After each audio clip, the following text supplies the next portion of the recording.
Sasa kuna swala moja muhimu sana.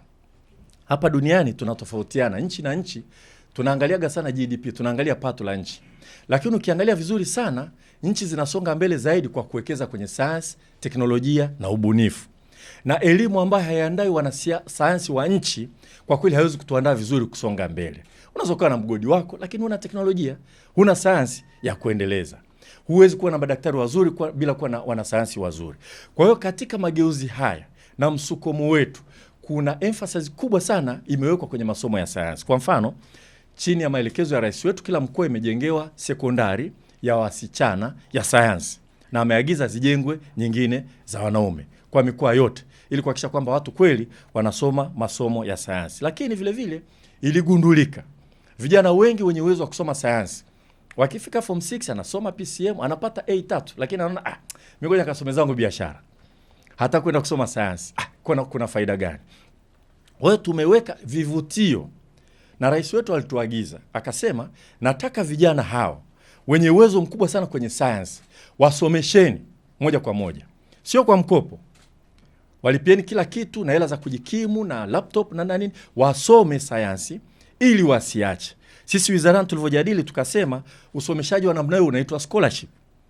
Iko scholarship nyingi duniani. Kwa hiyo sisi tuliamua kuita Samia Scholarship. Tunatekeleza maelekezo yake ya kuwasomesha, na tumeita Samia kwa kuamua sisi wenyewe, kwa sababu scholarship zina majina zote. Hata ukienda Edinburgh kuna Nyerere Scholarship, sio hela za Nyerere, ni heshima tu kwa sababu alisoma kule. Kuna scholarship za Mandela, wala sio hela za Mandela. Kwa hiyo rais wetu alivyosema tuwasomeshe, wakimaliza form 6 wamefanya vizuri, mradi wakasoma masomo ya sayansi, tehama, hisabati, uhandisi au elimu tiba, vyuo vikuu vya ndani tuwasomeshe, inaitwa Samia Scholarship. Tumekuwa tukitekeleza vizuri sasa hivi, na tumeona vijana wengi, watoto wengi wanapoingia kidato cha kwanza wanaanza kusema nitajipambanua sana kwenye hisabati na masomo ya sayansi, nitaenda kuchukua taasisi za sayansi ili nimpunguzie mzazi wangu mzigo, nikienda chuo kikuu nasomeshwa.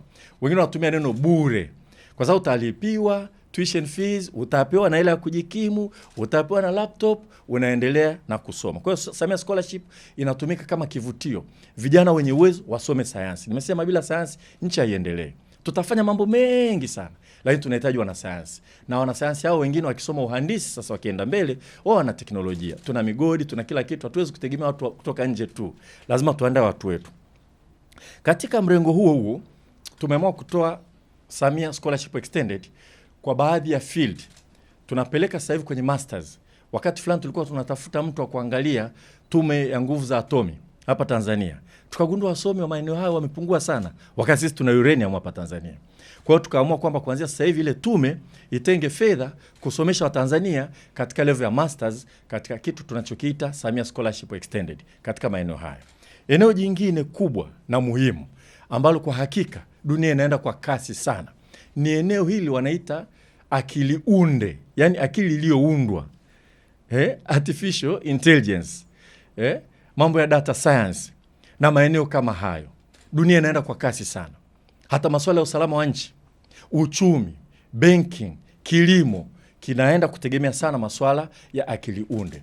Tanzania tunafundisha, lakini tumeamua, rais wetu alishatuambia mapema kwamba baada ya kutekeleza kuwapa scholarship hapa, hebu jitahidini mchukue ile cream de la cream, yani wale the best of the best, wapelekeni nje wakasome. Wanasema tafuta elimu hata China, au sio? China yenyewe imeendelea, imepiga hatua kubwa zaidi, lakini napeleka wanafunzi wake wengi Marekani kusoma. Kwa nini? Sisi si bado? Kwa hiyo maelekezo ya rais wetu tuwapeleke na vijana waliofanya vizuri sana. Kwanza hiyo ni kivutio. Ukiingia form 1, unajua ukitaka wanasemaje, kupanda pipa kwenda majuu, soma vizuri kwa bidii, serikali itakupeleka nje. Kwa hiyo tumeanzisha kwa maelekezo yake scholarship maalum ya kuwapeleka vijana top kabisa kwenda kusoma nje. Tumechukua vijana 50. Sasa hivi wako Nelson Mandela African Institute of Science and Technology, iko pale Arusha. Ni chuo kikuu. Wamewekwa boot camp, yani kambi ya mafunzo ya kuandaa. Wanajifunza mambo mengi. Wengine wamaliza PCM lakini hawajachezea sana kompyuta. Wanapata fursa ya kufanya vile.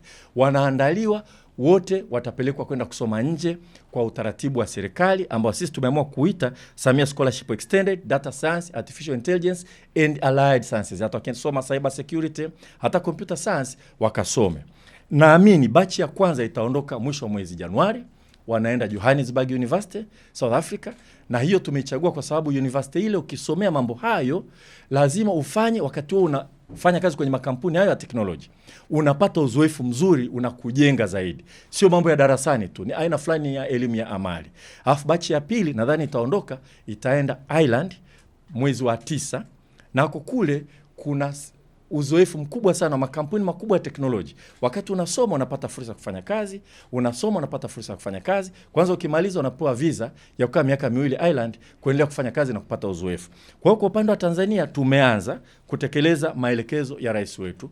Tumejiandaa kuwapeleka vijana hao kwenda kusoma nje. Tumeanza na vijana 50. Tutaendelea mbele ya safari tunaendaje katika eneo hilo ili Tanzania tusibaki nyuma. Tunawafundisha wengine hapa nchini. Nelson Mandela pale wanafundisha.